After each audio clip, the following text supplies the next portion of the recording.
ဒီဇလန်ဟာစိတ်လှုပ်ရှားဖွယ်တမိုင်းဆိုင်ရာအညွှန်းတစ်ခုနဲ့စတင်ပါတယ်။ရေကိုအလွန်ကြောက်ရွံ့ခြင်း hydrophobia ဆိုတဲ့ယောဂလက္ခဏာကိုမှတ်တမ်းတင်ထားတဲ့ပထမဆုံးဖြစ်ရပ်ဟာအလွန်ရှိကာလတစ်ခုမှာဖြစ်ခဲ့တယ်လို့ယုံကြည်ကြပါတယ်။ hydrophobia ဆိုတာစိတ်ပိုင်းဆိုင်ရာယောဂဖြစ်တဲ့ aquaphobia အဖြစ်ပေါ်လာနိုင်တယ်လို့ပိုပြီးအန္တရာယ်ကြီးတဲ့အနေနဲ့ခွေးယူပြန်ယောဂ rabies ရဲ့ပြင်းထန်တဲ့လက္ခဏာတစ်ခုအနေနဲ့လည်းတွေ့ရတတ်ပါတယ်။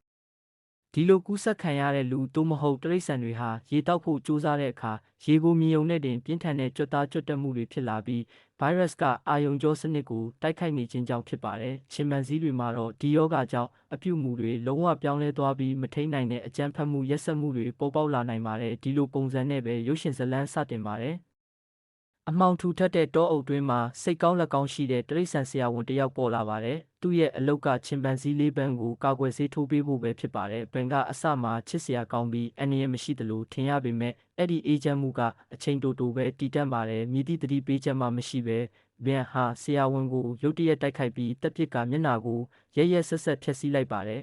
။ထို့နောက်သတင်းအစီရင်ခံချက်များမှတဆင့်ချင်ပန်ဇီတွေဟာစကလုံးအများပြားကိုနားလည်နိုင်ပြီးလူတွေရဲ့အိမ်ထဲမှာအိမ်မွေးတိရစ္ဆာန်အဖြစ်ထားလာကြကြောင်းဖော်ပြပါတယ်။ဇလန်းအချိန်ကိုနောက်ပြန်ဆုပ်လိုက်ပြီးလူစီဆိုတဲ့မိန်းကလေးတစ်ယောက်ကိုတွေ့ရပါတယ်။သူမဟာလေရင်စီးပြီးအိမ်ကိုပြန်လာနေတာပါ။လေရင်ပေါ်မှာလူငယ်တစ်ယောက်နဲ့မတော်တဆထိတွေ့မိပေမဲ့အရေးကြီးမဟုတ်သလိုပဲမြင်ရပါတယ်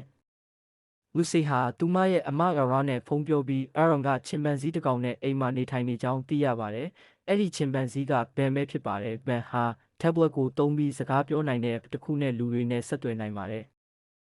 အိမ်ကိုရောက်လာတဲ့အခါလူစီဟာနားမကျသူအဖေရတဲ့နဲ့ပြန်လဲတွေ့ဆုံပါတယ်။တဒန်ဟာလက်ဟန်ဘာသာစကားနဲ့ဆက်သွယ်ပြီးသူ့စာအုပ်အတွက်ထုတ်ဝေရေးစာချုပ်အကြောင်းစိတ်ပူနေသူပါသမီးကိုတွေးလိုက်တဲ့အခါမှာတော့အားလုံးမေ့သွားပြီးဝမ်းသာစိတ်လှုပ်ရှားသွားပါတယ်။နောက်ပိုင်းမှာဟန်နာဆိုတဲ့မိန်းကလေးတစ်ယောက်ကအိမ်ထဲကိုလှည့်လည်ကြည့်ရင်းရေကူးကန်ကိုရောက်သွားပါတယ်။အဲ့ဒီမှာဘန်ကိုတွေ့ရပြီးဘန်ဟာရေကိုမြင်လိုက်တာနဲ့ကြောက်ရွံ့မှုပြင်းထန်စွာပြတ်တက်လာပါတယ်။ချွေထွက်သွားရည်ကိုအသက်ရှူခတ်ခဲမှုတွေဖြစ်လာပြီးဟန်နာကိုကိုက်ဖို့ကြိုးစားပါတယ်။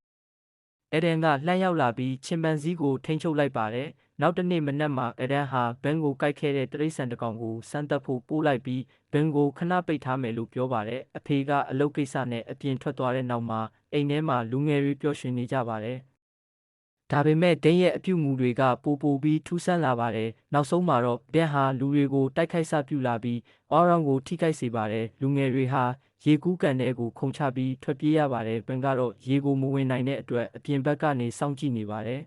။နောက်ပိုင်းမှာလူတဦးပြီးတဦးပိန်ရဲ့လက်ချက်ကြောင့်ရက်ဆက်စွာတေဆုံးသွားကြပြီးချင်ပန်ဇီဟာခွေးယူပြန်ယောဂကူးစက်နေကြောင်းအတည်ပြုလာပါတယ်။ဘန်ဟာအယမ်းညံကောင်းပြီးလူတွေကိုလိုက်လံဖမ်းဆီးတပ်ဖြတ်ပါတယ်။နောက်ဆုံးမှာတော့အဒန်ပြန်လာပြီးသမီးတွေကိုကယ်ဖို့ကြိုးစားပါတယ်။ဘန်နဲ့နောက်ဆုံးအကြမ်းဖက်တိုက်ပွဲဖြစ်ပြီးဝူဇေဟာကိုကျိုးစွန့်ပြီးမိသားစုကိုကာကွယ်ဖို့ဆုံးဖြတ်ပါတယ်။အဆုံးမှာဘန်ဟာတစ်သားတိုင်တစ်ခုနဲ့ထိုးဆိုင်ခံရပြီးတေဆုံးသွားပါတယ်။ရဲတွေရောက်လာပြီးဝါရန်ကိုဆေးရုံပို့ကကုသလိုက်ပါတယ်။သူမဟာအသက်ရှင်မယ်လို့ဆရာဝန်တွေကအတည်ပြုပါတယ်။လူစီနဲ့အဒန်တို့ဟာအားလုံးပြီးဆုံးသွားပြီလို့ယုံကြည်နေချိန်မှာဘန်အသုံးပြုခဲ့တဲ့ထပွဲကနေလူစီမကောင်းဘူးဆိုတဲ့စကားပြန်ထွက်လာပြီးအချိန်နှဲငယ်ကြောက်လန့်စေပါတယ်။ဒါပေမဲ့အဲ့ဒါကရဲတယောက်ကစမ်းကစားနေတာဖြစ်ကြောင်းသိလာရပါတယ်။ဒီလိုနဲ့ဒီကြောက်မက်ဖွယ်ဇလန်းဟာအဆုံးသတ်သွားပါတယ်